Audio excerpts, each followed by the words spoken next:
On this week's episode of Hell Has an Exit, we take a very special look at the wrongful conviction of Anthony Apanovitch. This man has been held in prison on death row for over 32 years for a crime he did not commit. And when the evidence came to light, proving his innocence and releasing him for 2.5 years, the courts decided to overturn his release on a technicality, sending him back to prison where he sits today for over 4 years on death row. Stay tuned.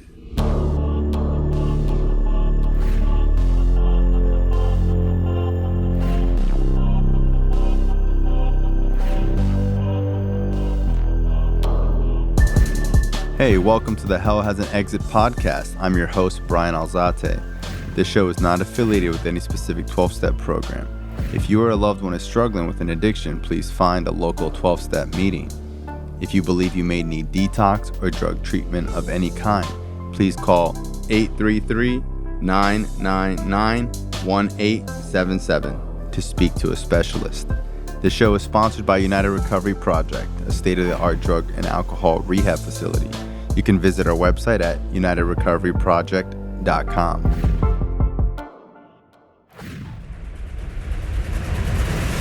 Wrongful conviction stories have always been interesting to me. It always reminded me of one of my favorite movies, Shawshank Redemption, where a guy goes to prison and he's totally innocent. Now, I would think that stuff like that happened in the 1950s and 60s way too often, but I didn't really think about it too much in today's day and age. That is until I started the podcast, Hell Has an Exit.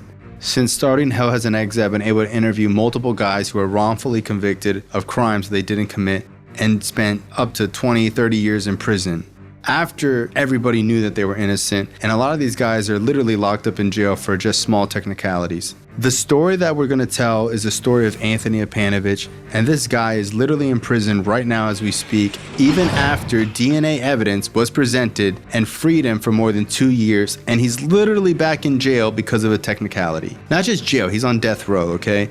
Today we have a special guest, Anthony's attorney, Dale Bosch. He's been his attorney for over 30 years. So in 1984, Mary Ann Flynn was murdered on the near west side of Cleveland. The police investigation initially stalled out, and it took about 2.5 months before the police decided to arrest someone, and that person was Tony Apanovitch. Tony had known the victim, he painted her house, and he saw her on the day of the crime. But there was no physical evidence, no eyewitness to the crime. All that the police had was a case based on circumstantial evidence. And at the end of the day, the jury convicted Tony and sentenced him to death. Ohio State Representative Gene Schmidt is here to help us understand the policies and process of prison and the death sentence in Ohio. I'm a state representative. I served in the General Assembly 20 years ago. Then I served in the U.S. Congress, and now I'm back in the General Assembly. 20 years ago, when the death penalty was being decided in the House, I was very much in favor of the death penalty. But 20 years later, through a series of events, I am now against it. I met Joe D'Ambrosio, who has served 25 years in prison for a crime he didn't commit, and he was on death row. And it shook my foundation, and I realized that it is wrong on so many levels. Went back to the state legislature for several reasons. One was to end the death penalty. So I am the Director of Communications for Ohioans Stop Executions. How did you get involved abolishing the death penalty? Yeah. So I don't have a very special story other than the fact that I've just always been horrified by the fact that our state has the authority to kill people. What is the method of execution in Ohio currently? It's lethal injection. I think there's a misconception that lethal injection is just like putting someone to sleep. Mm-hmm. I never knew that there was complications with lethal there's injection. Complications all the time, unfortunately. Ohio has our own sordid history with botched executions with lethal injection. So this is not the humane, peaceful method that people think that it is. It's its own brand of horrific. She was murdered between 10:30 and midnight. Mm-hmm. We didn't find this out till I was convicted and on death row for 8 years. And what's interesting is that you actually have an alibi of witnesses that said that you were at multiple bars that night. Right. They held me for like 2 days. They said, well, we want to keep you while we check all this out and check. And I said, yeah, go ahead. You know, they went to my house. They wanted to search it, and I signed off on it. You let them search your house? Oh, yeah, no problem. Yeah. What criminal would be like, yeah, sure. They would either say, no, let me get an attorney or something. Well, yeah. I thought if you're innocent, you don't need an attorney. That's, I mean, why should you? So when I turned myself in, I was asking him, I said, why are you doing this to me? He said, I didn't do it. He said, the prosecutor did. He said, all I did was I investigated a crime and turned the evidence over to the prosecutor. He's the one that got the indictment. And I kept asking him, why me? And he said, look, Tony, he said, we had a lot of pressure from the media to get somebody. And you look worse than anybody else. I didn't expect to get found guilty. I really did not think that would happen.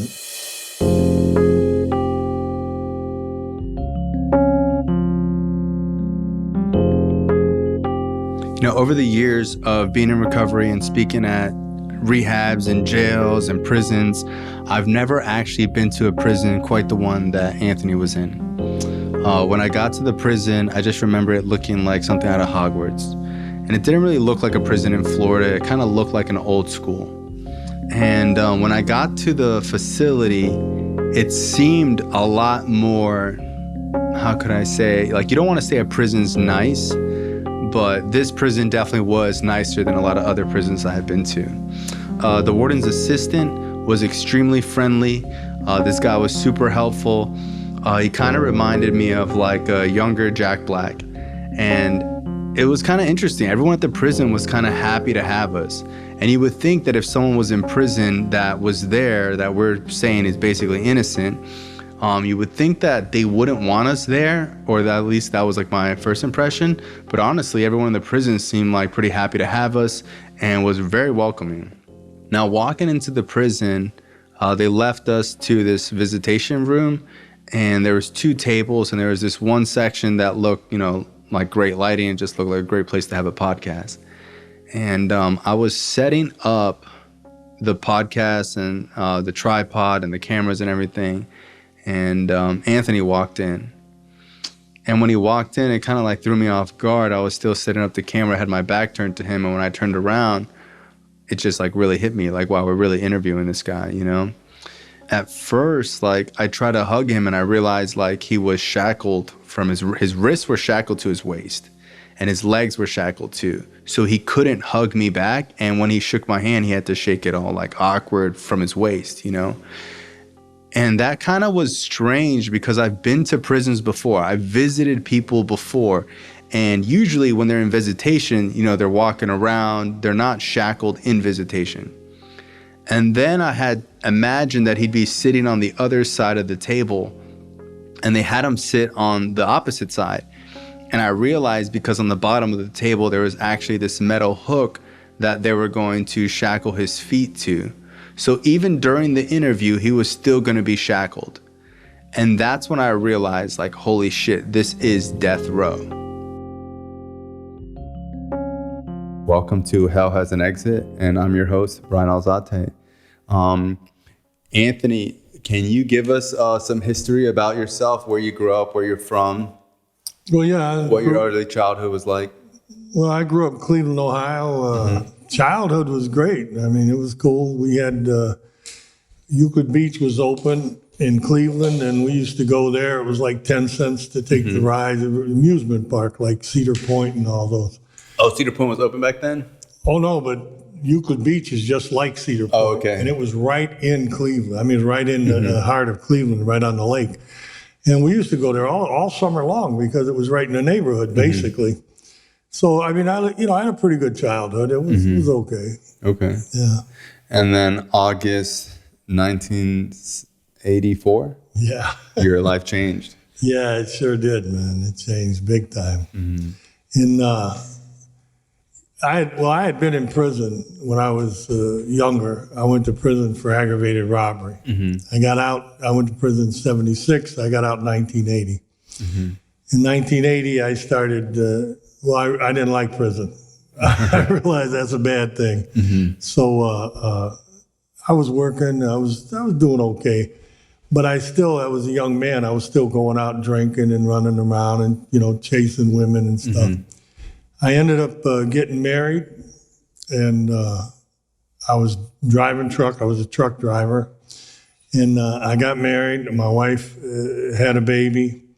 And I was starting a new business. I was trying to start a painting business in 1980. This was all in 1984. I was starting a business. Okay. My daughter was born. And my daughter was born August 12th, 1984. Wow, so your daughter was just born? Just born, yeah. And in August, I think it was August 24th, I painted her house. And that's how I knew the victim in this case. I had painted her house. And the day she was killed, that night, I had talked to her about doing some more work on her house. I wasn't surprised when the cops came, knocked on my door after she had been murdered. We saw it in the paper. And they asked me if I'd come down and answer questions. I said, yeah, sure, I gave them blood, hair, saliva.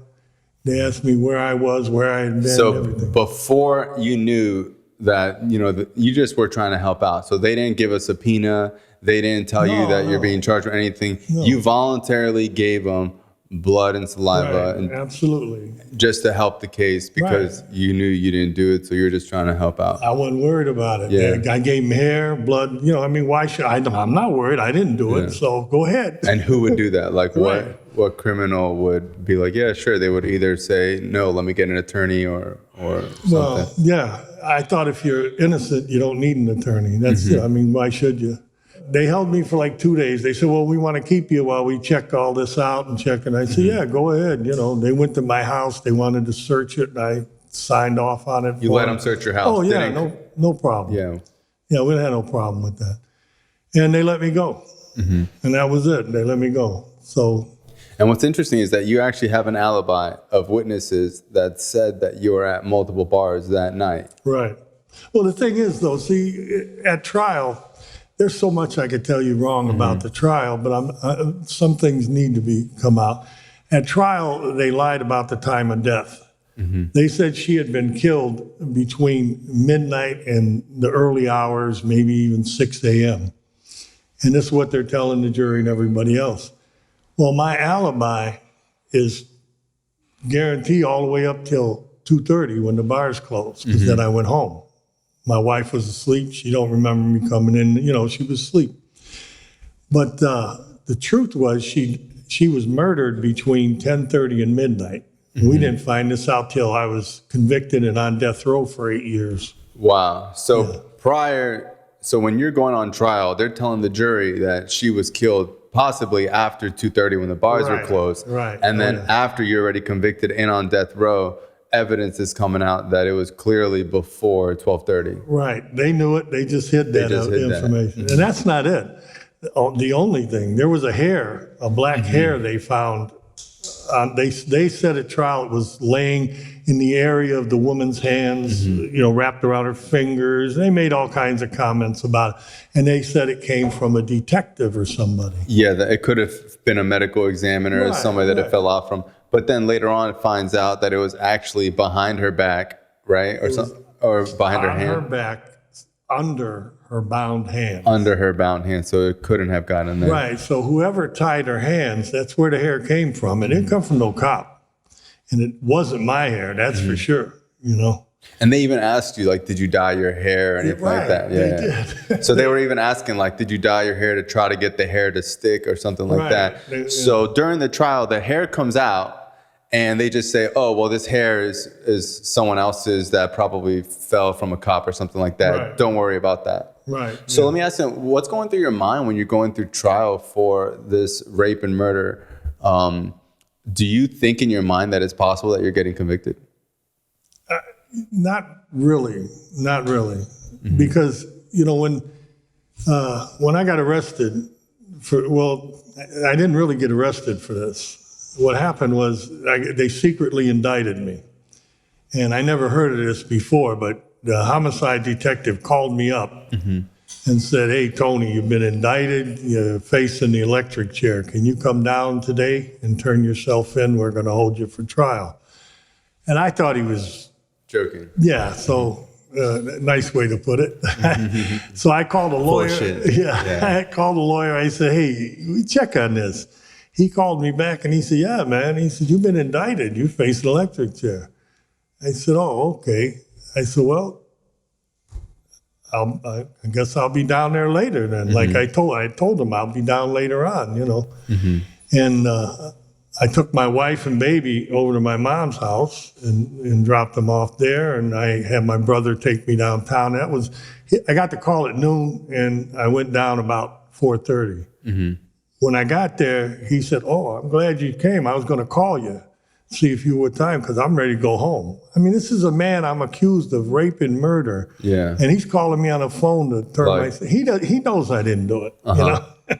Yeah. And It's so crazy to me, just so people know. So it's like, obviously, if someone's accused of rape and murder, they don't let them know that they're going to get arrested and that they're indicted. They just show up to their house with SWAT and also, I would imagine, a police force, and they catch them. And you didn't flee. You didn't make plans of leaving. You're not trying to go to Canada. You're not trying to flee the country. Yeah. You just thought that it's some mix-up, and you're going to just go and figure it out. Well, I didn't even think about trying to run. I mean, I was upset that I had to go through it. I was mad that I had to go turn myself in, because, you know, when you're innocent, what are you going to do? I mean, you can't run. That makes no sense, you know? So when I turned myself in, I was asking him, I said, "Why are you doing this to me?" He said, "I didn't do it." He said, "The prosecutor did." He said, "All I did was I investigated the crime and turned the evidence over to the prosecutor. He's the one that got the indictment." And I kept asking him, "Why me?" And he said, "Look, Tony," he said, "we had a lot of pressure from the media to get somebody. And you look worse than anybody else. All your alibi witnesses are drunks. So that's why I was indicted." Wow. So just for people listening, a lot of people would think like, well, what is the motive for the state or prosecutor to try somebody, to get someone who wrongfully convicted or something like that? But the way that I see it is that they're just trying to solve the case. So if they solve the case, do you think that's their motive? Well, see, there's a difference between the detectives and the police trying to solve a case and the prosecutor seeking an indictment or prosecuting a case, you know? Like the reason they need, when you get a case, a high profile case in the media where the media gets all excited about it, that puts pressure on them and on, you know, the prosecutor's office. They're elected officials, see, prosecutors. So they feel they have to get somebody. And that's, you know, that's what they do. They look at the worst person. Like he said, I look worse than anybody else that they had been investigating. He didn't say, "Well, you did it," or, you know, "You're guilty." He said, "I looked worse than anybody else." Yeah, you just look like someone that would have done it, and it's easy for them to pin it on you. Yeah, it was the media pressures them to do something. It's not like they picked me out. I made myself available because of the way I was living my life. Yeah, sure, I was trying to start a business, and I was still driving truck part-time. But I was also out in the bars every day drinking and chasing women, and I had several different girlfriends on the side. And yeah, I was married at the time and had a baby. So I wasn't an angel Cub Scout. Right. But you're also not guilty of the crime. I didn't do exactly. This. Yeah, for sure. What goes through your head during the trial? Because the trial was very quick compared to other murder trials. I didn't expect to get found guilty. I really did not think that would happen. Not one witness got up on the witness stand and said they seen me anywhere near the house anytime that night. They couldn't. I was in the bar, you know, drinking. Not one witness. And the trace evidence expert even said, well, my lawyer asked her, what physical evidence did she find to link me with the crime? And she said there was no physical evidence to link me with the murder.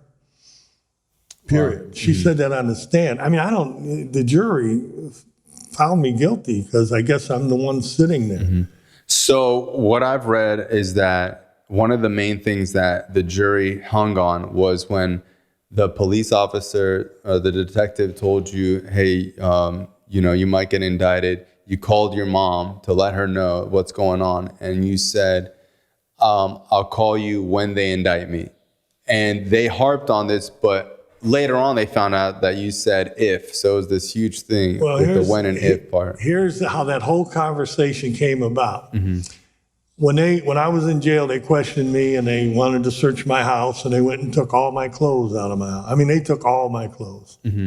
And they wanted to check them. So when they let me out of jail, they said they weren't going to charge me. They let me go after the 3 days of questioning and checking my alibi. And it was about a week later. I mean, they got my clothes. I ain't got no clothes. So I call him up and I say, hey, man, when can I get my clothes? But when I call and ask for my clothes, he said, yeah, you can get them tomorrow. He said, I'm going to go pick them up tonight. You can come down tomorrow and get them. I said, all right. And he said, there's a chance you could be indicted. I said, yeah, okay, man, right. I said, sure. He said, no. He said, you could be. He said, I'm serious. He said, I just want to let you know, it's a possibility. He said, you could be and still be indicted for this.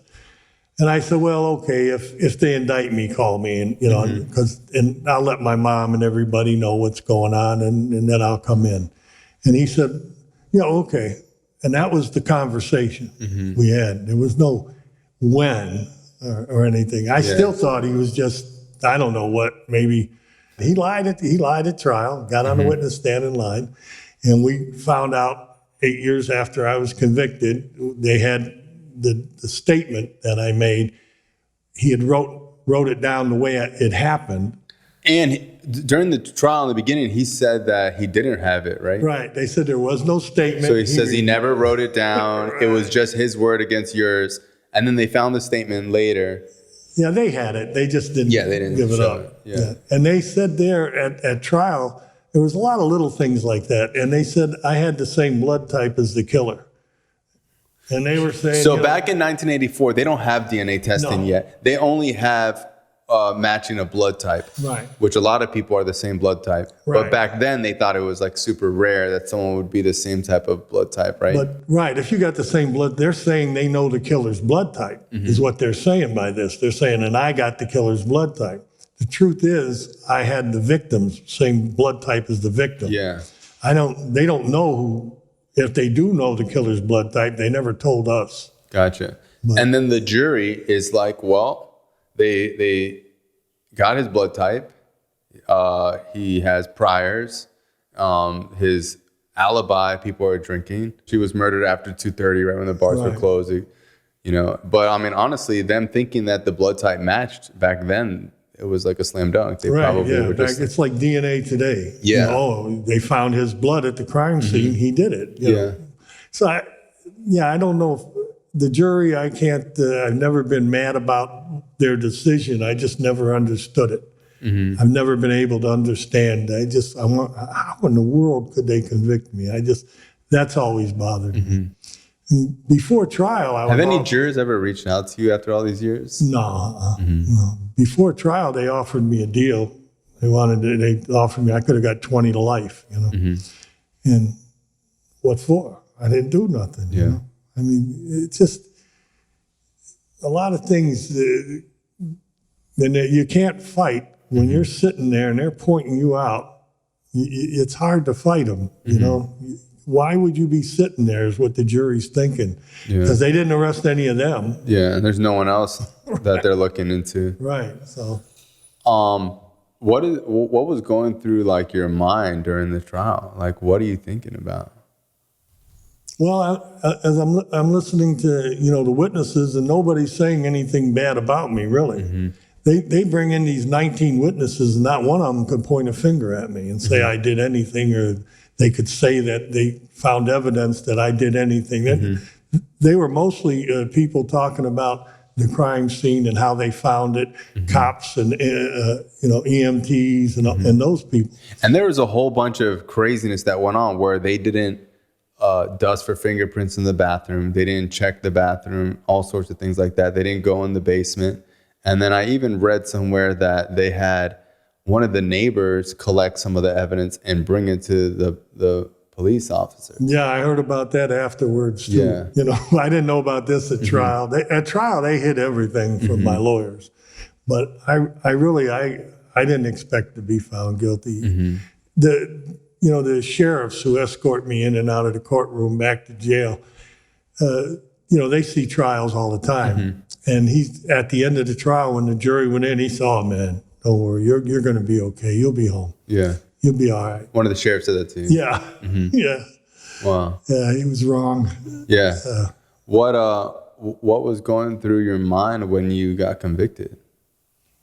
Oh, wow, man. I was in shock. I mean, I really was. I couldn't believe it. I was in shock for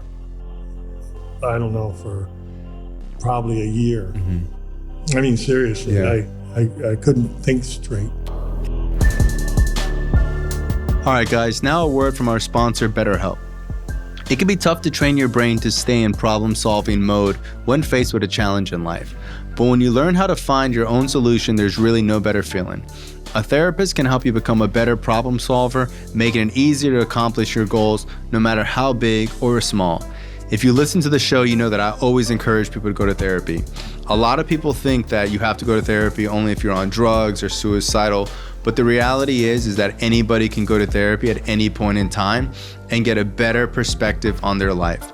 Oftentimes, there's no better person than a professional therapist that can help you see the good things in your life. Oftentimes, or friends or family, all these outside people, when they say things that maybe they're saying the same thing a therapist is saying, it just doesn't reach me. And for me, a third party that is unbiased is probably the best person to give me advice. Therapy has changed my life. It's changed my friends' lives around me. And oftentimes you don't need to go forever, but I went to therapy for like 6 or 8 months, once a week. And I truly believe it was one of the most impactful things that I've done since getting clean. If you're thinking about giving therapy a try, BetterHelp is a great option. It's convenient, it's accessible, it's affordable, and entirely online. Get matched with a therapist after filling out a brief survey and switch therapists at any time. When you want to be a better problem solver, therapy can get you there. Visit betterhelp.com/exit today to get 10% off your first month. That's betterhelp.com/exit. Thank you guys. Have a good day. And did you immediately go on death row? Yeah, let's see. I got found guilty. Then a couple weeks later, they did the hearing on the death sentence or not. And see, that's another thing. When you're innocent, you can't put up evidence of mitigation. If you commit a crime, the way it's set up, when someone who's guilty of murder and they have the death penalty on them, they can bring witnesses in to say, hey, look, when he was a kid, he got hit in the head with a bat. He's got, he's got issues. And it's legitimate. Sometimes there's people that have issues, that commit crimes. But if you're innocent, what are you going to tell them? They already thought I'm guilty. When I get up there and say, hey, I didn't do it? It's too late. Yeah, at least when you confess to something you did, you can say, well, I did it because of X, Y, and Z, and I had a troubled past or whatever. When you didn't do it, there's nothing really to say. Yeah, you get up there and say, please spare my life. But I never said that. Yeah. What was death row like compared to the first time you went to prison? Oh, it's totally different. Yeah, death row today is completely different than what it was back then, almost 40 years ago. I mean, yeah, it was new. Death row was new then, and it was lockdown. I mean, that's it. You got out 1 hour a day. 1 hour a day. 3 showers a week, Monday, Wednesday, Friday. You're locked up on weekends, and yeah, that was it. What was that first year like for you? Were you thinking that you're getting out? Like, are you waking up every day thinking that they're going to come and get you? No, I'm waking up every day reading law books. Wow. That's what I did all day, every day. I read from 1984 to 1994. I went through every federal reporter, second reporter they had at Lucasville from 1957 to 1994. When I sent for some more books, they said, well, those haven't been printed yet. So I went through that many law books. I mean, I was Yeah, I was looking, trying to figure out, because I couldn't figure out how I could be there. I just couldn't understand it. It drove me crazy. And when did you get linked up with Dale, who has been your attorney on the case since 1991? How'd you guys get together? After the Ohio Supreme Court denied my appeal, I went to the federal court, and the Ohio public defenders wanted to fight to save your life, and I don't care about that. I'm saying, no, I want to go home. You got to fight to prove I'm innocent. I didn't do this. I'm trying to get out of here. Right, I didn't do it. I don't care about the sentence. If they're not going to let me go, they can kill me. What do I want to spend my life in prison? Yeah. Walking around for the next 40, 50 years with people. I didn't commit no crime with a bunch of, this ain't right. Yeah. And I had a execution date in 1991. They did give you an execution date. Yeah, I think it was November 12th or 5th or somewhere around there. And what does that feel like, knowing that you have an execution date? Yeah, what are you going to do? I mean, I can't explain it. It was like, whatever's going to happen is going to happen.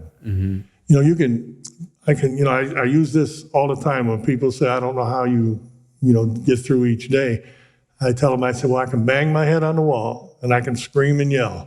I can do that every day and holler, please let me out, let me out. And by the end of the day, I'm going to have a sore head and a sore throat.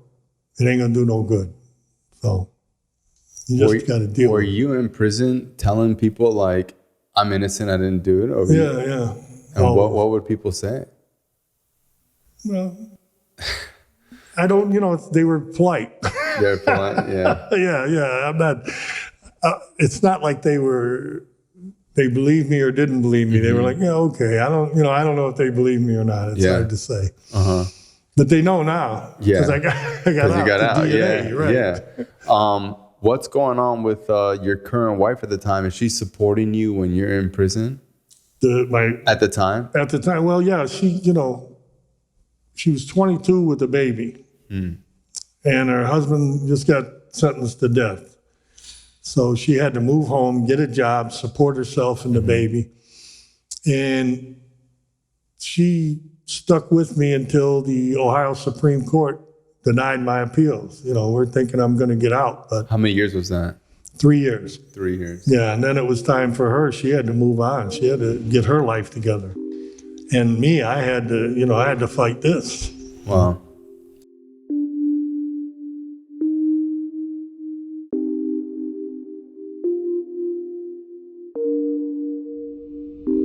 He had a lawyer appointed by the court up in Cleveland, and he actually had two lawyers, and those lawyers had just completed another death penalty case, and they jumped into Tony's case. They really did not do much to prepare for trial, and at the end of the day, the jury convicted Tony and sentenced him to death. He appealed that decision, and in 1987, the Ohio Supreme Court, in a 4-3 opinion, upheld his conviction and death sentence. That meant that 3 justices had problems with his conviction and had reasonable doubt about his guilt. Wow. And then later on, the Supreme Justices have written since then letters stating that they believe that after all these years, it's like one of the only cases that they kind of regret the way they voted. The justice who wrote the majority opinion sent a letter to the Ohio Parole Board in 1996 saying that he now has had residual doubt about Tony's guilt. Wow. And recommended to the parole board that they commute his death sentence.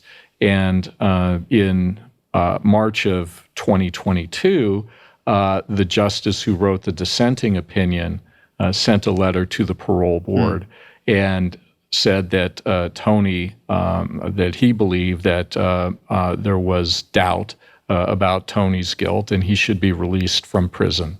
Wow. Can you explain the if and when statement that was such a big deal?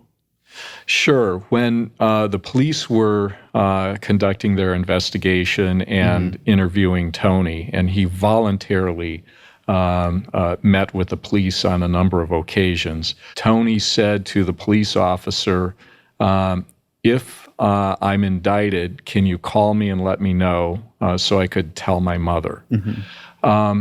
At trial, that detective testified that when Tony called, he said, when I'm indicted, can you give me a call? Kind of implying that that was some type of form of admission. The detective said he was shocked. The prosecutor said, Apanovitch said, when he's indicted, and that suggests that he was guilty.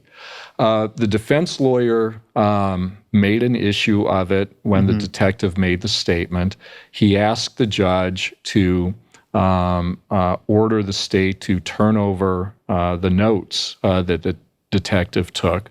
The judge said no, but ordered the prosecutor to look through the documents to see if there was something written about what Tony said. The prosecutor avowed there is nothing in the record to reflect Tony's statement. What we found a couple years later, when we got documents under the State Public Records Act, was that in fact there was a document, and that document said, if I'm indicted. So they actually did come out with records stating that it was written and documented that he said if. Yes. So the detective made a false statement when he testified, and the prosecutor made a false statement to the judge when he said, I looked through these documents and I did not see any reference to that statement.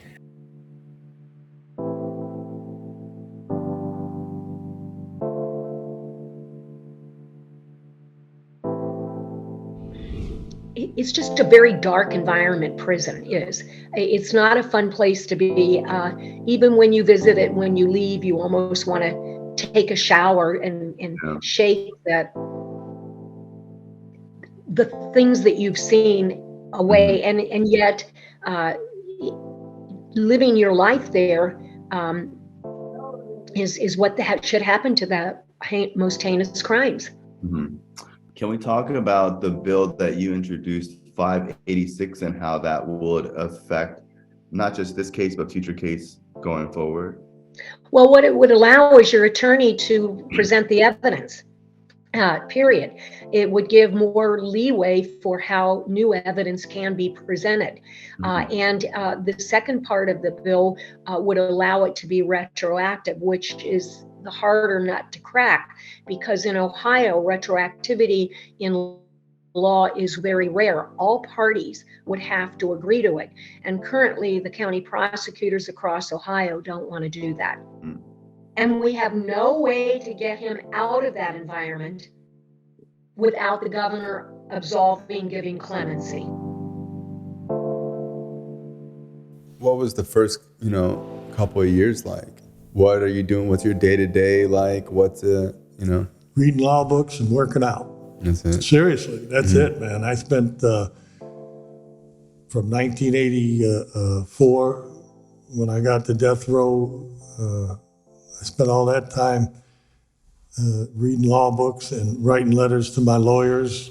When Dale got put on my case in 1991, he came to see me and he said, look, you write me, I'm going to write you back within, give me 7-8 business days to write you back, and I will. Dale was different. He cared about his job. And and I would write him constantly, and I'm sending him stuff, and I'm trying to discuss issues and that. And I gave him a hard time. Yeah, and I feel like people that are guilty at the end of the day, after a couple of years, they probably just accept the crime or accept the time that they get, So I think that the fact that you're just continuously trying day in and day out shows that, don't have a guilty conscience, that you just really feel like this is a total injustice to you. Oh, yeah, definitely. And especially now. I mean, when I got out, I wasn't hating nobody. I wasn't hating the police, the prosecutors. I felt vindicated. You know, all these years I've been saying I didn't do it. And they had that DNA evidence and they hid it for 10 years. I could have got out in 2001, which is like 16 years before I got out almost. Yeah, you know? That's crazy. They hid that evidence. So let's back up and talk about the slides. So I know that I think it was like 2008, they tested them. When did they first? No, 2001, they tested those slides. In 2001, so at the lab, I believe, this is just what I've read. So at the lab, there is slides from the murder that they find in a drawer. Yeah, they said they found them in a drawer, but that's not the slides. That's not the DNA that set me free.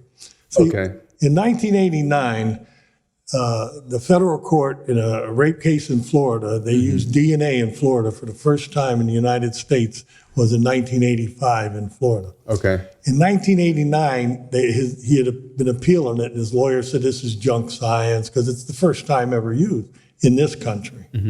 And But in other countries, they've been doing this? well, in England, they used it in 1983 to prove a man was innocent and to catch a guilty man who had raped and killed some young girls in England. Okay. So in 1989, the federal court said this is good science, and yes, it can be used. So my lawyer, Tom Shaughnessy, 3 days after that decision came out, filed a request for DNA testing. I was the very first person on Ohio's death row to request DNA testing. Okay. And they started lying right then and there. The state did, the prosecutors say, oh, we threw it away. We don't have to keep it. Once his state appeals were over, we could throw it away. And the federal courts have ruled they can do that. Wow. So in 1984, they're legally allowed to throw away evidence that hasn't been tested for DNA. Well, up till that point. They weren't doing that. Yeah, they didn't have to. So from 1984 up to 2000 and what? You thought that this evidence wasn't even existed? We didn't know it existed. They knew it existed. They'd been lying. See, they kept saying, we don't have it. We don't have it. We threw it away. I think it's Youngblood versus Arizona was a federal case where the courts agreed that, states don't have to because with all the crimes every year, they'd have to rent warehouses and stuff, so they don't have to. Wow. Yeah, so we didn't know, but they had this. They know they had the DNA. They finally sent it out to get tested in 2000. What prompted them to finally send it out? I don't know. You know, it was fighting my appeals in federal court. I'm still telling them I'm innocent. I'm still arguing.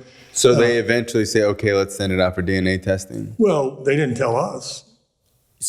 Okay, so they tested it and didn't tell you that they tested it. They didn't tell us it existed at all. Wow. They just went ahead and did a secret testing, got the results, and thought, oh, wow, he is innocent. Hide that. So when the results came back, just to be clear, it was not a match. Oh, absolutely not. Without a doubt. Not me. No, 100% not me.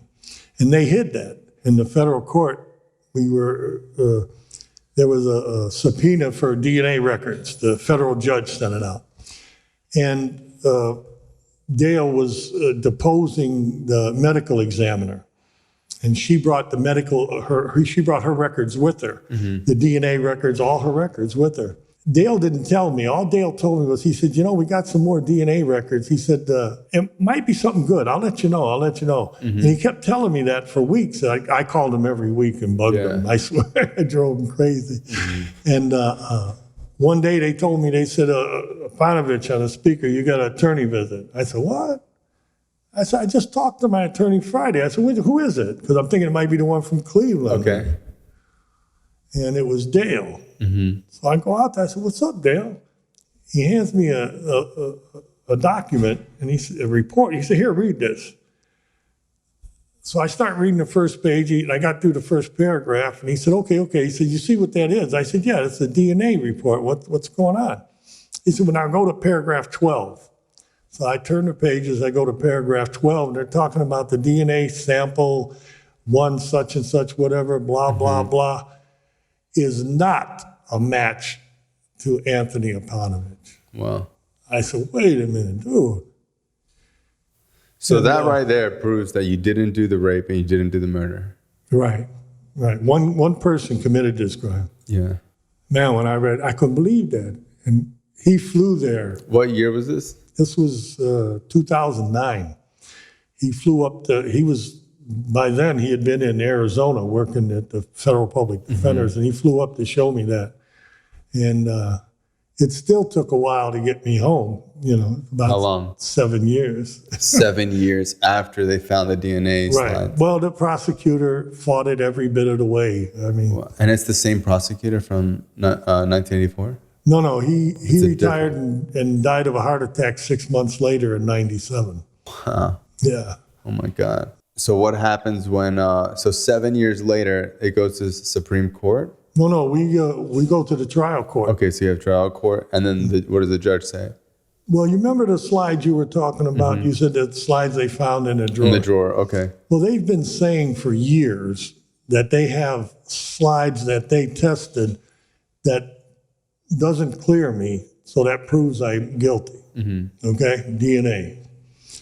So we got a DNA hearing set up. We filed for a hearing on the DNA, 2014. And we finally get into court, and the judge, we got our expert there. We've got their documents that they tested. And the judge asked the prosecutor, okay, you got DNA? Because they're telling the judge they got DNA in everything they file to fight to stop me from getting a hearing. Okay. And the judge said, how many days are you going to need? And they said, oh, no, Your Honor, we're not bringing it in. See, what they have is not real. It's not what they're saying it is, and they know it. They can't bring it into court, and they don't. At a DNA hearing, to prove I'm guilty of a crime that you're saying you've got DNA that proves I'm guilty, that's where you bring the DNA evidence in. But see, if they bring it in there, the judge is going to end up throwing it out because it's not what they're telling everybody it is. They could say they have DNA. They could say anything they want out of their mouth. They can file a motion in court and make any claim they want. But when you come to court, bring the evidence, and they told the judge, no, they don't have any DNA to bring in. Wow. But we had their DNA, and the judge said, without a doubt, it proved I was innocent. Welcome to the Genesis House powered by the United Recovery Project, located in sunny South Florida. We offer drug and alcohol addiction treatment, as well as a major focus on dual diagnosis. Our addiction therapy programs include behavioral therapy, 12-step facilitation, psychotherapy, life skills training, and more. At our facility, you can expect a low client-to-staff ratio, daily group therapy, weekly one-on-one therapy sessions, and luxury amenities such as volleyball, basketball, pool, chiropractor, personal trainer, yoga, massage therapy, and more. Contact the United Recovery Project today, and let's create a better tomorrow. There was no doubt whatsoever. And that's when they let you out. And that's when I got out. When did you get out from that trial? How many days after? Well, from that hearing, I was going to get out within a couple days. But the prosecutor appealed it, and I spent a year waiting Another year after in the county jail. After the judge had said there's no Right. way you could have done this. Right. I still had to spend a year in jail. And a year later, the appeals court said, oh, yeah, this is fine. Yeah, the judge did the right thing. The evidence, the DNA proves he didn't do it. So I got out that day. When they did that, I got out that afternoon. It was on a Friday, too. Tell me what getting out was like. Oh, man, I can't. Wow. That was the coolest thing ever. I mean, I got out. It was I remember it was 7:45 at night, because I remember looking at the clock as I walked down the hall to exit the Justice Center in Cleveland.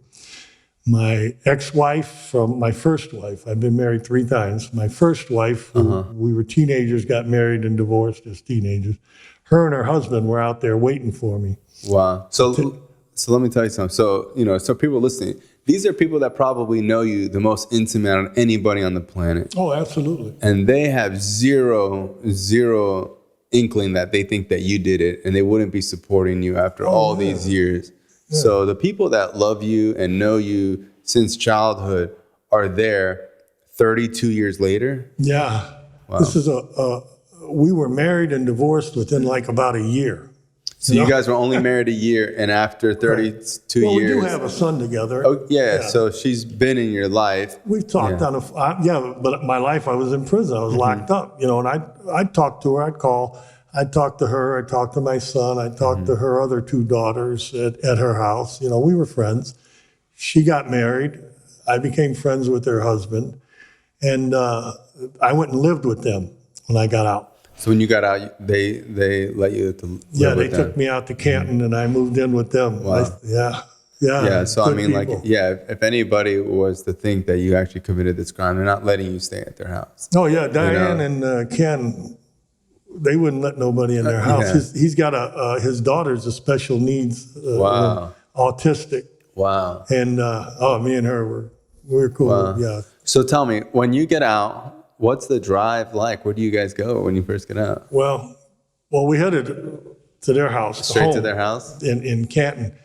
And she's showing me how to use the phone. I've never used one of them. Like iPhone? Yeah, it's a new, And she calls my cousin. And we're crying.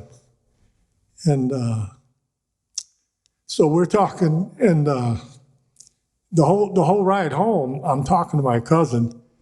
And I didn't even realize that an hour had gone by, and now we're pulling in the driveway. Wow.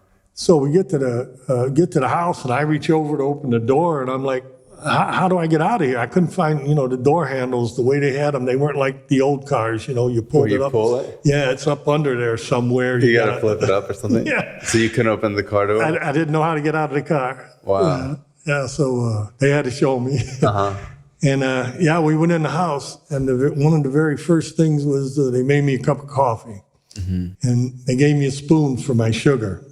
And I couldn't believe how heavy that spoon was, man. Because you've used the plastic. Plastic for 32 years. Wow. It was a surreal moment, And my daughter came out with my granddaughter, and friends showed up. I mean, we were up till like 2:30 in the morning, 3 o'clock, and finally everybody left, and we went to bed, and I was up at 6:30 in the morning again, and I was wide awake, and it's really weird. This first morning, I get a cup of coffee, and Ken, Diane's husband, he's sitting in the lounge chair watching the news, and I walk over to the sliding doors that lead out onto the deck, and I'm standing there and I'm looking at trees and grass, something you don't get to see a lot of. And he said, you can open that door and go out if you want to. Wow. And I said, oh, yeah, okay. So I opened the door up, and it was. Sorry.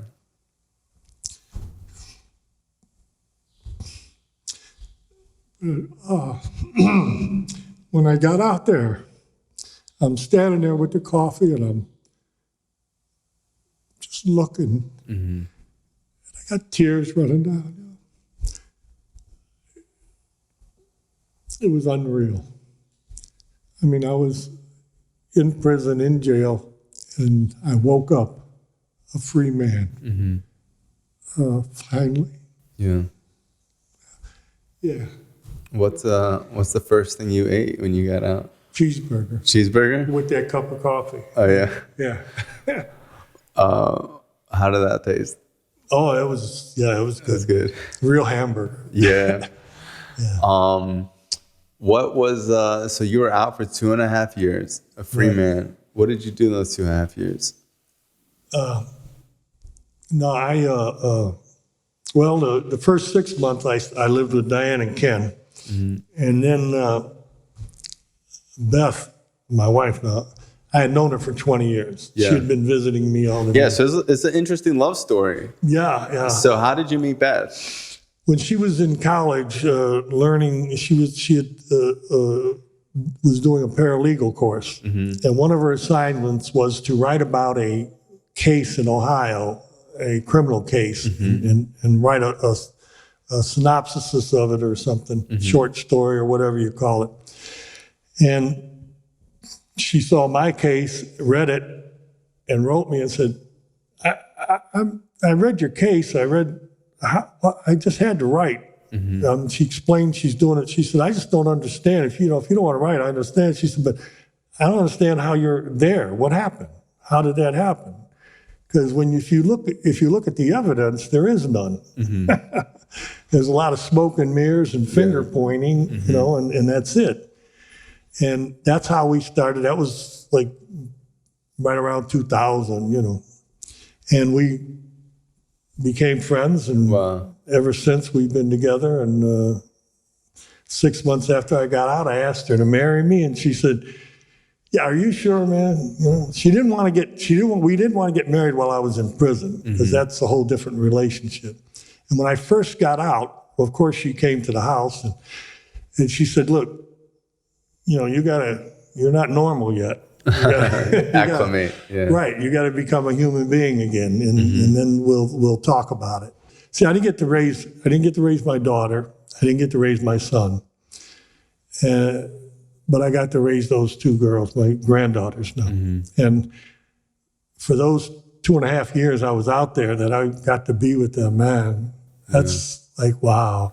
Yeah, and we've talked to people that have known you for those 2.5 years, and no one's saying that you were bitter or angry, and it seems like you were just happy to be free. Well, yeah, I don't know why. I wasn't bitter. I wasn't angry. I was pleased that I finally I felt vindicated. I finally proved my innocence, and I've been telling people for years. And even though the prosecutor could have did the right thing, and I could have got out many years earlier, I wasn't going to live today in prison or in court with the prosecutor arguing in my head about what they did wrong.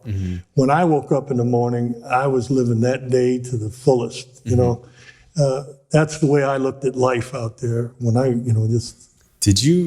what has helped you mold that type of mentality?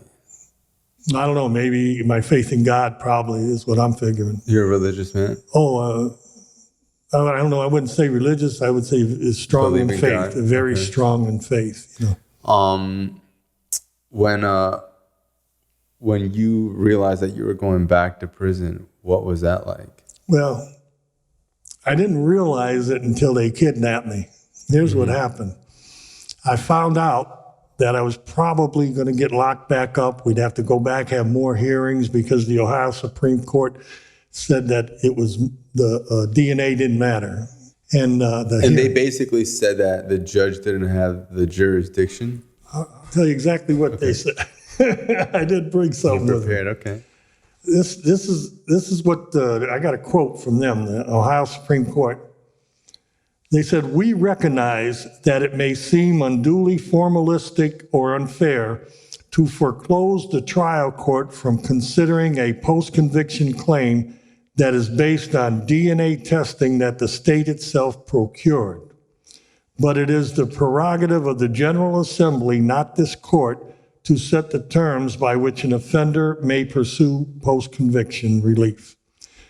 What that is, there's the law for DNA states very clearly that I have to ask the prosecutor, would you test the DNA to see if I'm innocent? Because I say I'm innocent, right? And then I can use that DNA to get out. In court. But because the prosecutor did a sneaky DNA without test, telling you. Right, and didn't tell nobody and hid it, I didn't ask them. They're saying because I didn't ask them to do it, because they did it on their own, secretively, I couldn't use it. The hearing we had on the DNA was moot, didn't happen.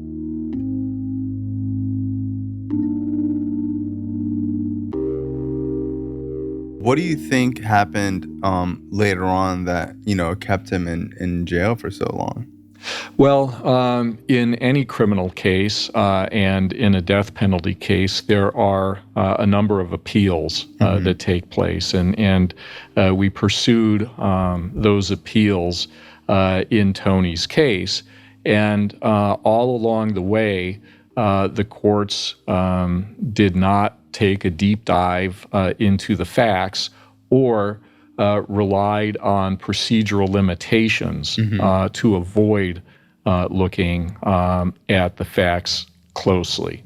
Okay. So in 2000, the staff at the lab, the medical examiners, find slides just randomly, and then they asked to test it themselves, right?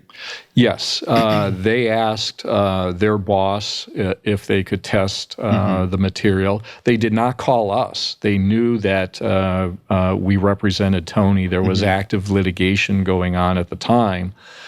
So they do the testing, and they hide those results. And it wasn't until 2008 when they turned those results over to us. Through a subpoena. Through discovery, in federal habeas corpus proceedings. And what we learned was that those test results excluded Tony from the rape. And we finally got into state court to litigate that issue. And in 2015, a judge found that DNA evidence, and because it was a single assailant theory during the trial, Tony was also excluded from the murder. I got in touch with his attorney, and I met with the attorney. I investigated the case, and then I have met several times with Tony himself. And I know that he's innocent.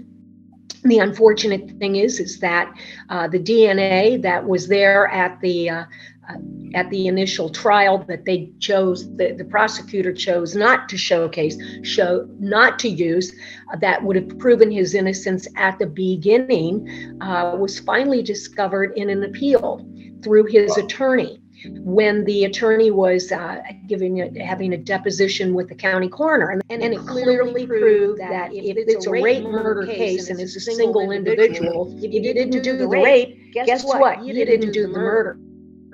And so he was released with prejudice back into society. And so it was 3 years out, got married, became part of a wonderful family, and the prosecutors in Cuyahoga County were livid, and they were looking, since it's with prejudice, if you can find some way to get him back into prison, you can do it. And they discovered the error was that Tony didn't request the DNA, and with that, he was thrown back to death row with no escape. We've gotten it wrong 11 times that we know of. We have 11 death row exonerees in Ohio, okay? That's 11 times that we've already almost executed an innocent person. People that spent 10, 20, 30 years on death row. Our appeals process in Ohio is not set up to find mistakes. It's set up to look at the procedure and make sure that the procedure was followed accurately. They say the General Assembly in Ohio has to change the law. Well, and hopefully that's going to happen. Representatives Gene Schmidt and Terrence Upchurch sponsored a bill to amend the law, to change it so that it doesn't matter who does because the if it DNA gets testing. found on the sidewalk, who cares? You know, if they have DNA testing saying that you're innocent, it shouldn't matter who asked for it or who got it or how someone found it, you know? Right, it shouldn't, and that's what they're doing now. They're going to change. I also read that two people, I think they were Supreme Court justices, had wrote letters stating that they believe now with more evidence that you're innocent. Yeah. I know, ain't that something? Yeah. So two people that were involved in the Supreme Court. People that denied my appeal didn't. So these are Supreme Court justices that denied your appeal, have individually on their own wrote letters stating that now that all this new evidence is out, that they truly believe that you should be released and you're innocent. Right. Absolutely. Wow. That's pretty cool. That I thought was, I mean, I'm almost at a loss for words how to describe what I feel, because, these are an Ohio Supreme Court justice. We're not talking about some juror clerk or whatever. Right. Yeah. He's the guy that looked at my case and said, no, I couldn't get a new trial because the evidence was sufficient for finding me guilty at that time before the DNA came out, and all the other evidence that they lied about too as well. What has it been like the second time coming back to prison? The ones that see me come back, they just can't believe, what are you doing back? Well, I thought the DNA, and and I tell them, I say, yeah, me too, I don't know. And how many years have you been back now? We're going on 4 years, man. Going on 4 years. Yeah. It's harder this time. These 4 years are harder than the first 32. Because those first 32, I'm fighting to prove my innocence, This time, I don't know what to do. I mean, I've been in limbo for 4 years. Why? Why am I still sitting here? I don't understand it. It makes no sense. We filed a petition for clemency. I'm asking for one of two things. I would like a pardon because I'm innocent and the evidence shows it. And at the very least, just give me time served, reduce my sentence to time served, and just let me go back home. I mean, I didn't do nothing. We're not really trying to find whether someone is guilty or not. We're trying to find whether or not the court proceeding was according to what we say it's supposed to be. What is going on now with the case, and what do you hope happens to get him back out? In April of 2022, we filed a clemency application with the Ohio Parole Board. And in that application, we laid out the facts of the case and made the argument that there is an innocent man on death row. We asked the board to recommend to the governor of Ohio that Tony should be released from prison, that his death sentence should be commuted to time served, and that he should be released. And so I would only hope that the governor would have in his heart, or the next governor would have in their heart, and in their mind and in their soul, the same conviction that I have, that Tony is innocent and he must be released. I will do everything in my power to try to get you out of here as soon as we can. And I'll try to get as many people to watch this podcast and to get your story out there. I'm coming home again. I truly believe God did not bring that DNA to light for me to be here. This is Hell Has an Exit, and unfortunately, you're still battling in hell, and you got out before, and we're going to make sure that you get out again and you stay out. All right, thanks, Bryan. Appreciate Thank you, man. I really appreciate it. Appreciate you. Thank you. A lot of people ask me, like, oh, could you tell he was innocent? Like, I don't believe that you could just look at someone in the eyes and tell that they were innocent. But there's so many facts in the case that regardless of what Anthony's demeanor was like, it just proves that this man didn't do the crime. This was the first time where, like, we really felt like we were on a mission. And the fact that we were able to visit this man and see him in prison, to talk to him and share this story on the podcast on a platform that, saves lives, in my opinion,